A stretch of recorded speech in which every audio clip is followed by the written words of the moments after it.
Amin, silahkan duduk Bapak Ibu yang dikasihi Tuhan Yesus. Puji nama Tuhan, saya mengucapkan terima kasih banyak kepada Ibu Gembala, Pak Andreas dan para pengurus di tempat ini yang berikan kesempatan kepada saya untuk memberitakan dan menyampaikan firman Tuhan pada sore hari ini. Terima kasih, mari saya undang kita semua buka Alkitab kita. Kita buka Alkitab kita dari Filipi pasal 2, ayat 12 sampai dengan ayatnya yang ke-16. Filipi pasal 2 ayat 12 sampai dengan ayatnya yang ke-16. Saya akan membacakan ayatnya yang ke-12, Bapak Ibu, 13 terusnya sampai dengan ayatnya yang ke-16. Berikutnya di sini katakan tetaplah kerjakan keselamatanmu. Ayat 12, hai saudara-saudaraku yang kekasih, kamu senantiasa taat, karena itu tetaplah kerjakan keselamatanmu dengan takut dan gentar.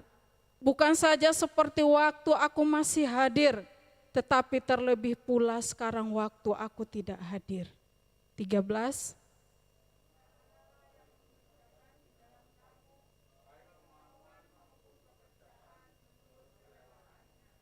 lakukanlah segala sesuatu dengan tidak bersungut-sungut dan berbantah-bantahan.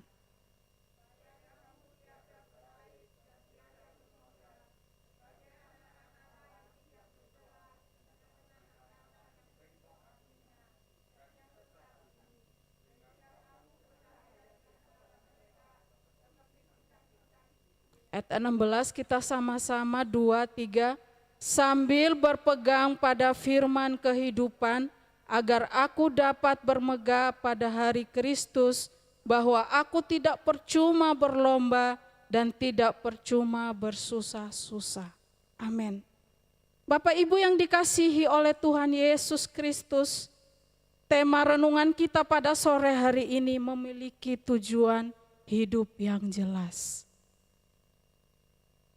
Memiliki tujuan hidup yang jelas. Bapak Ibu Saudara yang dikasihi oleh Tuhan Yesus Kristus, surat ini ditulis oleh Rasul Paulus di dalam penjara di Roma. Ya, dalam perjalanan misinya dia ditangkap dan dipenjara, Saudara, karena dianggap ajaran yang disampaikan Rasul Paulus ini bertentangan dengan ajaran mereka. Sehingga Rasul Paulus ditangkap dan dipenjara. Dan dia menulis surat ini, surat Filipi ini ditujukan kepada orang-orang percaya yang tinggal di Filipi. Tujuannya Rasul Paulus ingin menasihati jemaat agar jemaat tetap berjuang mengerjakan keselamatan mereka. Tetap berjuang mengerjakan keselamatan yang sudah mereka terima. Yang kedua, tujuan Rasul Paulus menulis surat ini supaya kehidupan jemaat ini sepadan dengan Injil. Apa itu? Ya tentu Galatia pasal 5, 22, 23, kasih, sukacita, kebaikan, ketekunan, ketaatan, kelemah lembutan, penguasaan diri, dan lain sebagainya.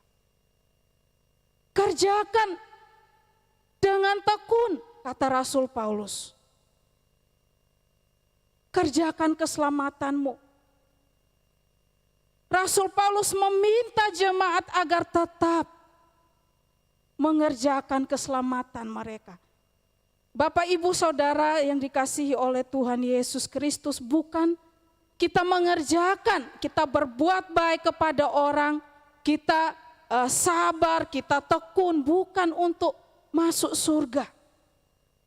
Tetapi kita mengekspresikan keselamatan yang sudah kita terima dari Tuhan Yesus secara gratis. Jadi bukan kita berbuat baik supaya kita masuk surga, bukan. Tetapi kebaikan yang kita lakukan itu semata-mata karena kita sudah diselamatkan oleh Tuhan Yesus Kristus. Yang ketiga, Rasul Paulus meminta jemaat agar iman mereka tetap kokoh.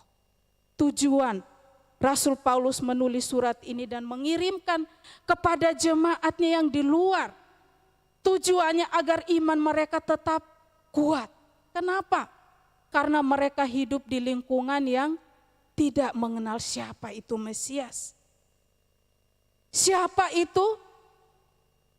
Tuhan Yesus Kristus. Mereka tidak mengenal siapa itu. Sehingga Rasul Paulus meminta mereka agar iman mereka tetap kuat. Apapun yang mereka alami, mereka harus tetap kuat. Selanjutnya Rasul Paulus juga memberikan informasi bahwa keadaannya di penjara itu baik-baik.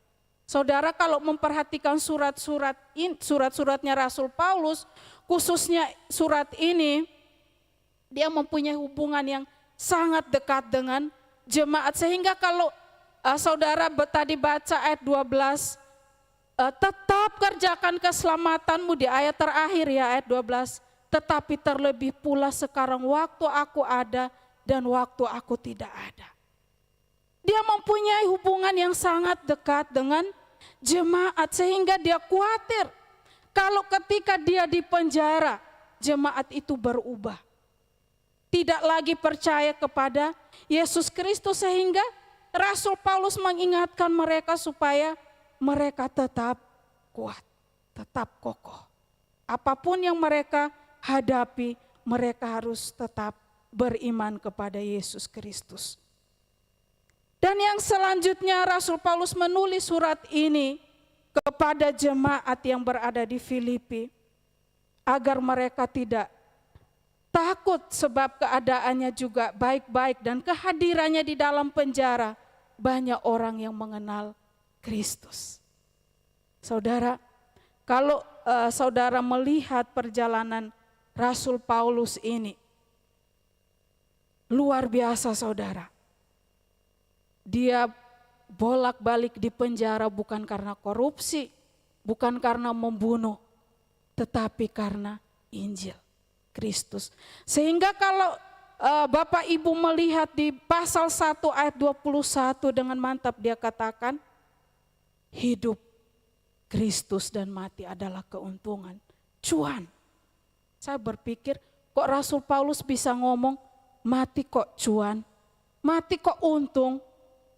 Bagi Rasul Paulus mati ataupun hidup itu tidak menjadi soal. Sebab dia tahu, dia percaya bahwa dia sudah percaya sungguh-sungguh kepada Tuhan Yesus. Dan dia sudah mengerjakan keselamatannya dengan baik. Mari kita lihat apa yang harus saudara dan saya kerjakan. Supaya kita juga dengan mantap, kita juga dengan yakin katakan hidup untuk Kristus, mati keuntungan. Atau kita masih ragu-ragu, atau kita masih abu-abu nanti kalau saya mati kemana? Saya percaya di sini sudah yakin kalau waktu dipanggil Tuhan sudah tahu kemana. Miliki hidup, tujuan hidup yang jelas. Amin. Perintah yang pertama yang harus kita lakukan agar kita selamat. Yang pertama di ayat yang ke-12, hai saudara-saudaraku yang kekasih, kamu senantiasa taat. Kerjakan, karena itu tetaplah kerjakan keselamatanmu dengan takut dan gentar, bukan saja seperti waktu aku masih hadir, tetapi terlebih pula sekarang waktu aku tidak hadir. Bapak Ibu Saudara yang dikasihi oleh Tuhan Yesus Kristus, taat sama dengan tekun, konsisten, tidak berubah sedikit pun. Apapun yang terjadi. Saudara, kita semua berharap corona akan berakhir di tahun 2021. Nyatanya tidak, saudara. Artinya mungkin kehidupan kita hari ke hari mungkin tidak akan lebih baik. banyak yang dirumahkan. Banyak yang tidak bekerja termasuk saya, saudara. Bisa dipelihara Tuhan. Banyak yang tidak bekerja. Kalau saya sendiri, kalau yang berkeluarga, saudara, tidaklah mudah. Tetapi saudara dan saya diminta sebagai orang yang percaya kepada Tuhan Yesus. Taat, tekun. Apapun yang kita hadapi di hari-hari ini, jangan berubah. Apa Tuhan itu? Saya sudah setia melayani. Saya sudah melakukan yang terbaik seperti apa? Saudara, kita diminta untuk tetap kokoh, kuat, taat, tekun, konsisten, jangan berubah. Terus kerjakan keselamatanmu. Jangankan untuk memberi, untuk saya aja tidak cukup. Marilah kita belajar, saudara. Kondisi jangan sampai membuat kita berubah. Keadaan jangan sampai membuat kita tidak lagi fokus kepada tujuan. Tujuan akhir kita, garis finish. Saudara, saya salut dengan Rasul Paulus. Kalau saudara berkunjung ke Adijasa maksud saya, kalau saudara melayat di sana, ayat ini sering dibahas. Hidup untuk Kristus, mati keuntung. Sering, saudara. Tetapi apakah kita mengerti betul apa yang dikatakan Rasul Paulus? Kalau Rasul Paulus dia mengerti betul apa yang sudah dia kerjakan, sehingga dia mati, dia enggak masalah, dia hidup, dia bekerja untuk Tuhan. Saudara, mari kita belajar taat, patuh, kerjakan keselamatan kita dengan setia. Di ayat 12 bagian B, kerjakan keselamatanmu dengan takut dan gentar. Apa maksudnya, saudara? Bukan takut dan gentar kepada Rasul Paulus, sebab waktu itu dia sedang berada di penjara. Ada jemaat saudara yang mereka mau ibadah, tapi di sini enggak ada. Di kampung saya dan sekitarnya banyak. Mereka mau ibadah karena enggak enak dengan ibu pendeta, enggak enak dengan Pak pendeta. Saya kalau tidak hadir enggak enak. Saya harus datang. Bukan itu, saudara. Kerjakan keselamatanmu dengan takut dan gentar. Di sini artinya hormatilah Tuhan. Kerjakanlah itu untuk Tuhan, bukan untuk manusia. Kalau fokus kita kepada manusia, kita pasti kecewa. Kenapa? Karena pendeta juga punya kelemahan, keterbatasan. Kalau pendetanya melakukan yang tidak sesuai dengan keinginan kita, kita bisa kecewa dan tidak lagi beribadah, tidak lagi pelayanan. Karena kita melihat manusia. Tetapi kalau fokus kita kepada Tuhan, fokus kita kepada garis finish, fokus kita kepada kerajaan Allah, terserah pendeta mau lakukan apa. Itu urusan dia dengan Tuhan. Amin. Itu urusan dia dengan Tuhan. Pak Andreas pernah katakan, hamba Tuhan manusia, dia bisa jatuh di dalam dosa. Kalau fokus kita pendeta, kita pasti kecewa. Saya berhenti ibadah. Gembalanya kayak gitu. Saya enggak mau. Karena fokus kita kepada hamba Tuhan. Kita kecewa, saudara. Tetapi kalau fokus kita kepada Tuhan, bagaimana teman-teman kita di gereja, bagaimana teman-teman pelayanan kita di gereja, kita tidak peduli dengan itu. Karena fokus kita bukan kepada manusia, fokus kita kepada Tuhan. Kalau saudara diberikan kesempatan untuk melayani, kerjakan itu dengan baik. Untuk siapa? Tuhan. Saudara yang dikasihi oleh Tuhan Yesus Kristus. Rasul Paulus juga menasihati jemaat agar hidup mereka sepadan dengan Injil. Saudara, bagaimana hidup kita mau sepadan dengan ini kalau kita tidak pernah baca? Kalau saya ngobrol dengan ibu-ibu, iya, kamu memang sabar. Saya sudah terlahir seperti ini. Saya enggak sabar. Kalau saya tidak suka, saya tidak suka. Belajar. Saya belajar, saudara. Tidak ada anak lahir umur 5 tahun, saya mau ke kampus, saya enggak ke TK. Saya mau langsung ke universitas, enggak ada. Pasti TK, SD, SMP, SMA, baru ke universitas. Ada proses yang panjang. Hidup kita belajar, saudara. Belajar apa? Melakukan firman. Mudah tidak? Saya sendiri yang ngamuan, saudara. Ya, karena enggak ada Vina di sini ya. Vina pernah tinggal dengan saya. Saya tidak suka kotor, saudara. Ya. Kalau saya di kamar, saya di lantai enggak enak, saya saudara malam-malam. Karena saya merasa ini lantainya enggak bersih. Ya, kelihatan saya kumus-kumus, tapi saya enggak suka kotor, saudara. Ya, jadi kalau saudara mau tahu saya ngamuk apa enggak kotor, pasti saya gagal di situ. Saya pasti ngamuk kalau kotor. Tapi saya mau belajar, saudara. Kalau saya ngamuk-ngamuk terus, ya, ngamuan. Jangan, saudara, ayo kita belajar. Kita belajar untuk mengerjakan keselamatan kita. Kenapa kita harus mengerjakan dengan takut dan gentar kepada Tuhan? Kenapa kita harus mengerjakan keselamatan kita dengan takut? Karena Dia pencipta kita dan wajib kita menghormati Dia. Karena Dia yang menciptakan saudara dan saya. Amin.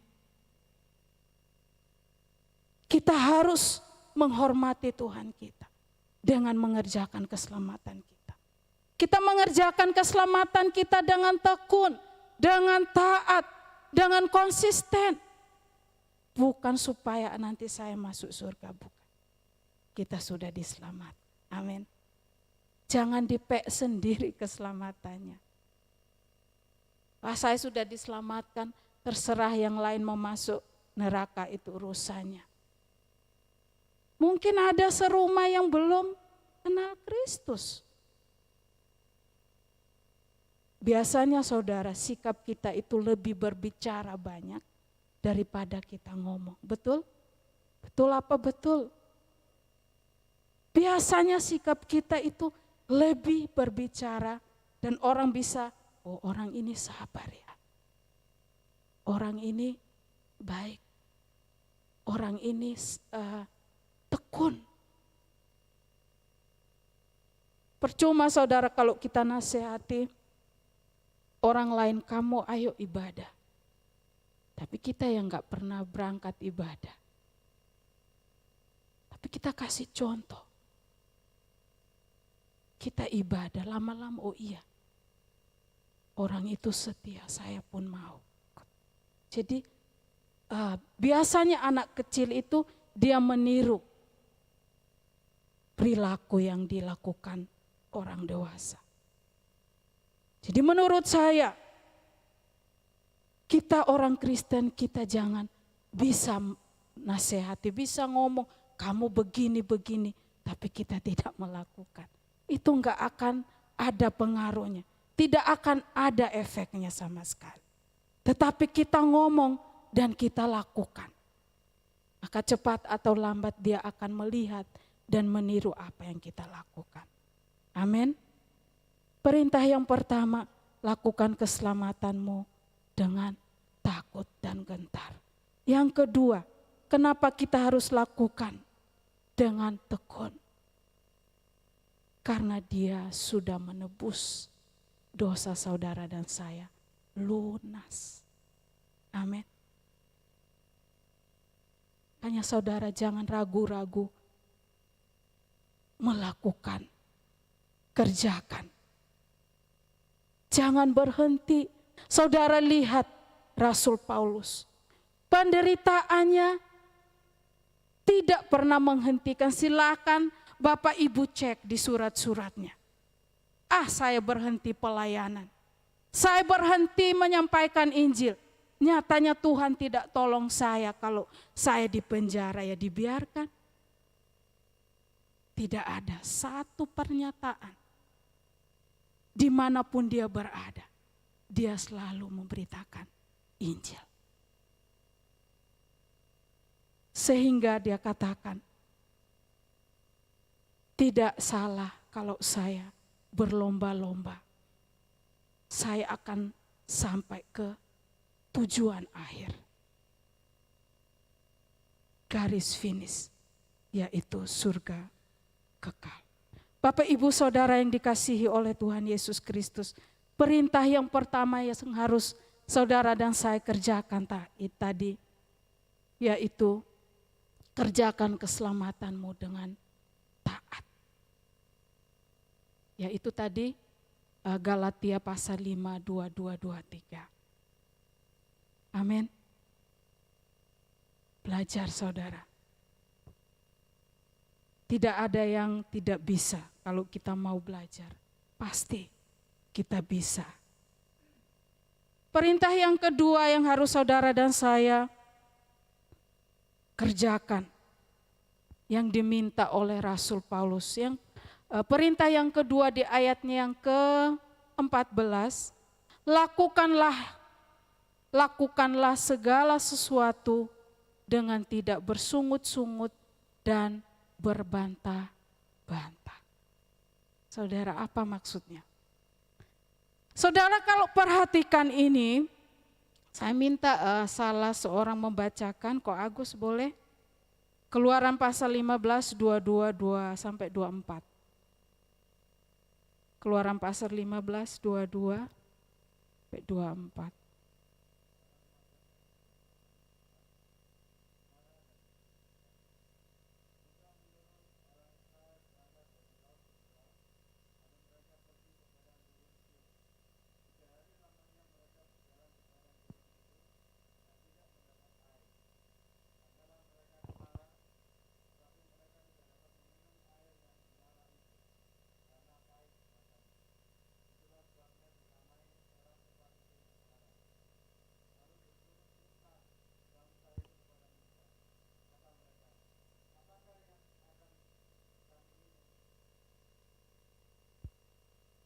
Ya, terima kasih.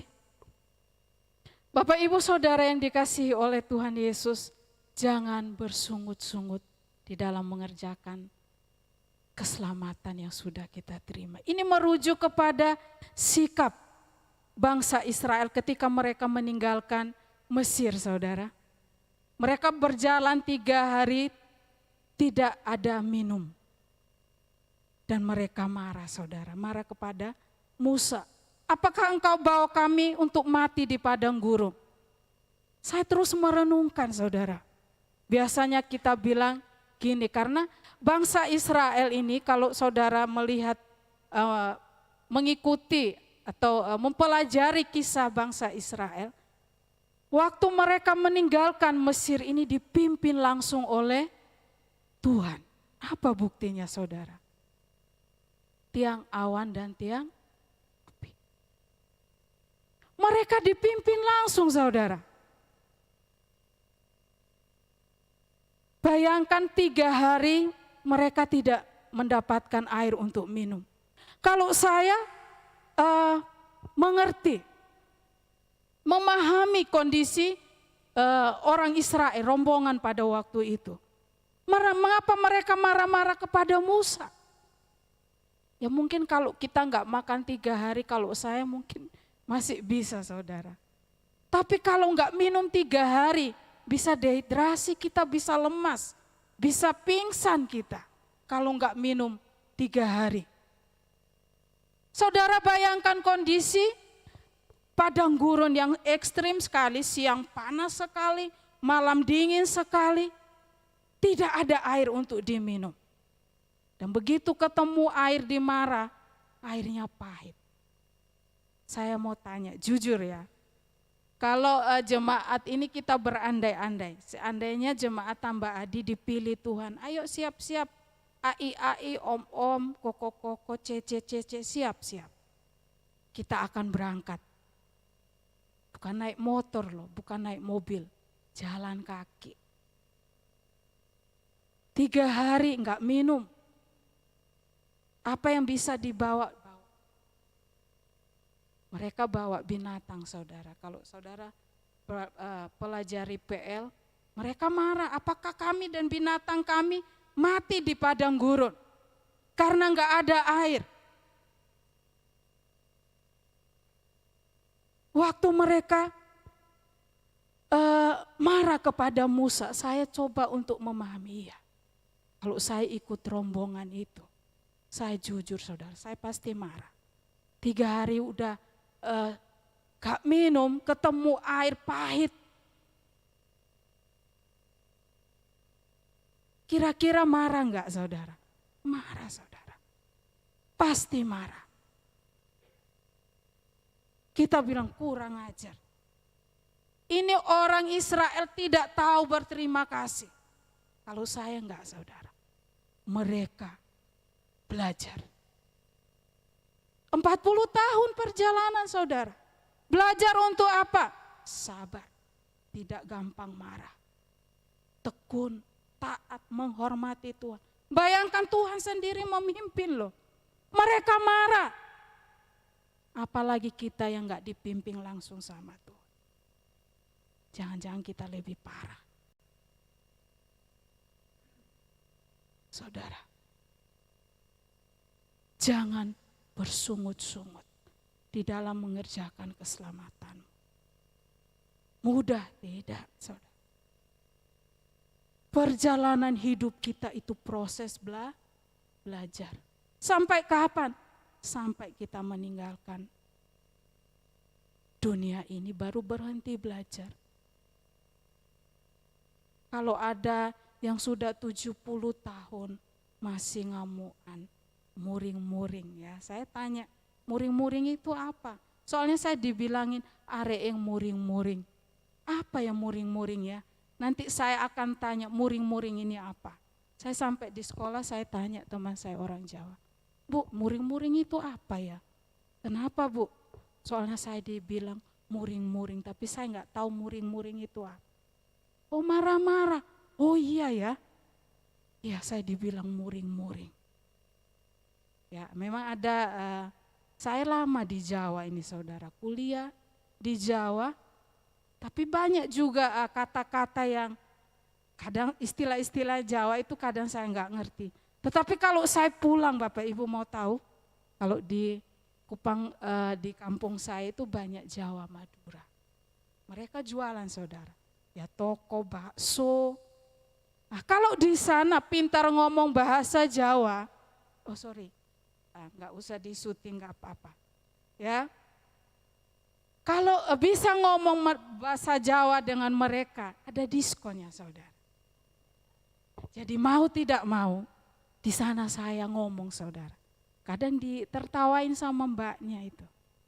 Hanya untuk dapat diskon saya ngomong saudara. Ya, jadi kadang temannya yang di sebelah yang sama-sama orang Jawa itu tertawa. Tapi hanya untuk dapat itu saya ngomong bahasa Jawa. Ya, saya ngomong saudara, tapi tidak tidak sefasih. Kak Mirlin tahu ya. Walaupun rambutnya keriting tapi Jawanya gini saudara. Ngomong Jawa pinter. Saya bisa ngomong kalau saya ketemu mbah yang harus dia nggak bisa bahasa Indonesia, saya ngomong saudara. Saya ngomong Jawa ya, mungkin kedengarannya lucu tapi saya ngomong. Tapi jangan terus, enggak ngerti Jawa, rasani saya. Saya marah nanti kalau rasani saya pakai Jawa. Sebab saya ngerti ya sedikit-sedikit. Ya puji Tuhan. Bapak Ibu Saudara yang dikasihi oleh Tuhan Yesus Kristus. Bangsa Israel, kenapa perjalanannya begitu lama? Padahal kalau saudara mau belajar itu tidak lama loh perjalanannya. Tetapi Tuhan mau supaya mereka belajar. Karena apa? Nanti sampai di tanah yang dijanjikan Tuhan, tanah Kanaan, tanah perjanjian. Mereka hidup di lingkungan yang tidak seiman dengan mereka. Mereka harus menunjukkan kalau mereka orang Kristen. Mereka orang yang percaya kepada Mesias, sabar, mengampuni, melupakan, tekun, taat, baik. Gampang enggak saudara? Tidak gampang. Belajar. Amin. Kita mau belajar? Belajar saudara, tidak ada waktu terlambat. Tidak ada yang terlambat kalau kita mau belajar. Bapak Ibu Saudara yang dikasihi oleh Tuhan Yesus Kristus. Ayo kita mau belajar, lakukan. Jangan bersungut-sungut, jangan marah. Kalau Tuhan belum jawab doa saudara, jangan marah Tuhan. Jangan bersungut-sungut, jangan kemudian berhenti mengikut Tuhan. Nah, sudah. Katanya ikut jadi orang Kristen enak. Doa dijawab. Memang ada doa yang langsung dijawab. Tetapi ada doa yang Tuhan biarkan. Apakah kita sabar menanti? Kalau kita sabar, maka akan indah pada waktunya. Jangan ngamuk saudara. Sudah enggak doa lagi. Gak pelayanan lagi, saya berhenti. Nyatanya saya sudah doa puluh-puluh tahun, pelayanan, baca firman, perpuluhan, semua sudah saya kerjakan. Tapi doa saya tidak didengar Tuhan. Jangan saudara, belajar dari Rasul Paulus. Penderitaannya tidak menghentikan langkahnya untuk mengerjakan keselamatan. Amin. Penderitaan apa yang sangat berat buat kita. Kita tidak dipenjara. Kita juga tidak mengalami ombang-ambing kapal di tengah laut. Kita juga tidak mengalami kelaparan. Rasul Paulus mengalami semua. Tetapi dia tidak pernah bersungut-sungut. Dia tidak pernah marah-marah kepada Tuhan. Saudara, perintah yang kedua, jangan bersungut-sungut di dalam mengikut Yesus. Perintah yang ketiga yang harus saudara dan saya kerjakan. Di ayatnya yang ke-16,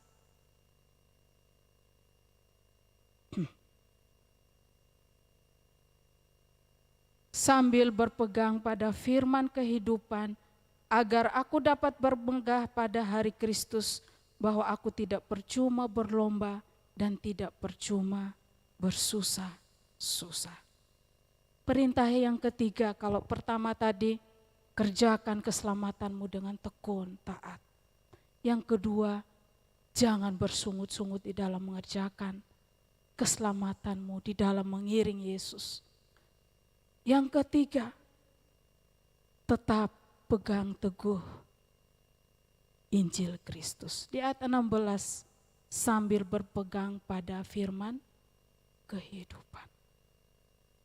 Bapak Ibu Saudara yang dikasihi oleh Tuhan Yesus, saya minta tolong. Ibu boleh, saudara boleh, siapapun boleh. Tolong baca 1 Korintus pasal 15 ayat 2. Ini ayat referensi tapi biar kita baca supaya kita mengerti. 1 Korintus 15 ayat 2. minta tolong.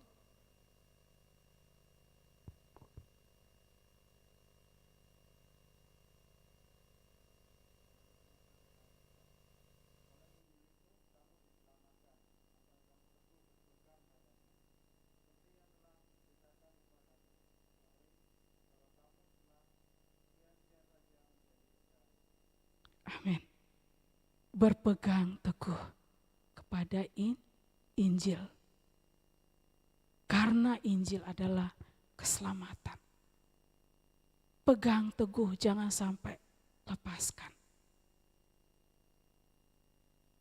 Mazmur 119 ayat 105, ya tidak usah dibaca.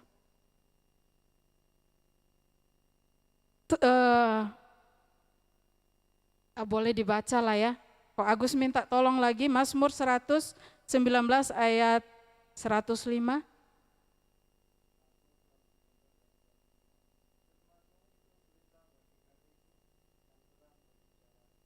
Ya, terima kasih. Firman pelita bagi jalan kita. Tanpa firman Tuhan kita pasti tersesat. Kita enggak akan sampai tujuan kita. Firman Tuhan yang akan mengarahkan saudara dan saya sampai pada garis finish, sampai tujuan akhir kita. Karena itu berpegang teguh pada Injil. Rajin baca firman Tuhan. Mengerti enggak mengerti, baca. Saudara, ini firman Tuhan ini. Ya mungkin bahasa kerennya maps kita lah ya. Tapi map itu kadang-kadang jalannya buntu, disuruh jalan saudara. Padahal itu buntu. Kalau ini enggak. Kalau firman Tuhan pasti mengarahkan ke tujuan hidup kita yang jelas. Tujuan akhir hidup kita. Garis finish. Keselamatan kekal. Saudara, mari kita mau berpegang teguh pada iman kita. Saya mau tanya, apa saudara akhir-akhir ini sedang mengalami masalah yang membuat saudara putus asa? Saudara, banyak, bukan hanya saudara di tempat ini. Banyak saudara, bahkan perusahaan besar merumahkan karyawan mereka. Tetapi saya minta, saya mohon dengan sangat, jangan berhenti mengiring Yesus. Amin. Tetap tekun, tetap taat. Karena janji Tuhan, keselamatan kekal. Kalau saudara memegang teguh firman Allah. Firman Allah mengandung janji-janji Allah. Itu yang akan membuat kita kuat menjalani kehidupan. Tanpa firman Tuhan kita akan gampang saudara putus asa. Apalagi hari-hari ini. Tanpa firman Tuhan kita akan berhenti mengiring Yesus. Saudara mau taat iring Yesus? Saudara, saya teringat dengan sebuah ilustrasi. Ya mungkin ibu-ibu atau kaum muda di sini pernah dengar. Ada seorang pemuda, dia bermimpi dia sedang berjalan di pinggir pantai, saudara. Dia jalan. Di jalan dia sampai di ujung, dia menoleh ke belakang. Dia lihat ada 2 telapak. Dia marah. Dia marah saudara. Tuhan ada di mana? Waktu saya sedang membutuhkan Tuhan. Tuhan tinggalkan saya. Tuhan tidak sayang kepada saya. Kata pemuda itu. Dia kecewa. Dia protes sama Tuhan. Tuhan harusnya saya waktu butuh Tuhan, Tuhan ada untuk menolong saya. kenapa Tuhan biarkan saya jalan sendiri? Tuhan katakan apa, saudara? Nah, itu telapak kaki saya. Saya gendong kamu dan itu telapak kaki saya. Saudara, seringkali kita protes sama Tuhan. Kalau yang kita inginkan tidak dituruti Tuhan, kita protes. Tapi apakah kita sudah lakukan perintah-perintah Tuhan dengan baik? Apakah kita sudah taat? Saudara, kita jangan menjadi orang yang suka protes, gampang marah. Jangan, saudara. Apalagi marah pada Tuhan. Tuhan lo gak salah.